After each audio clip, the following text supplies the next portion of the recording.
Un peu comme Dala, l'univers de la télévision peut se révéler impitoyable, et ce n'est pas Ruth El-Krief qui pourra dire le contraire. Après plus de 15 ans passés sur BFM TV, Ruth El-Krief peut s'enorgueillir d'être l'une des journalistes les plus connues de l'Hexagone. Mais un tel succès s'accompagne toujours de retentissants échecs, comme elle l'a expliqué au micro de Jade et Eric Dussard le samedi 19 juin sur RTL. Après l'annulation de son émission 19h dimanche sur TF1 après seulement un an de diffusion. Elle est également revenue sur son projet de télé-réalité politique qui a eu le malheur d'échauffer les esprits. Avant toute chose, elle tient d'ailleurs à apporter quelques petites précisions, alors ça a été appelé télé-réalité et je l'ai regretté car ça a fait capoter complètement le projet. Mais ce n'était pas du tout l'esprit, commence-t-elle par expliquer. L'esprit c'était de faire rencontrer un homme politique avec des citoyens. En l'occurrence, c'était un moment où il y avait des grèves d'enseignants.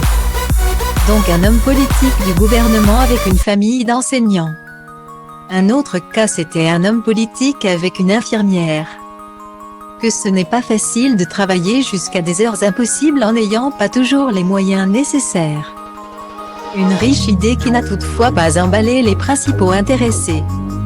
Un échec que la journaliste met avant tout sur le compte d'une mauvaise communication. Devenu un enjeu politique entre le gouvernement de l'époque, dirigé par Jean-Pierre Raffarin, et l'opposition menée par François Hollande pour lequel l'idée d'une télé-réalité politique était impensable. L'émission a tout simplement été mise aux oubliettes, le gouvernement n'a pas envoyé de ministre pour le faire et en 3 jours c'était réglé. Ça s'est cassé la figure alors que l'on y avait travaillé pendant 6 mois.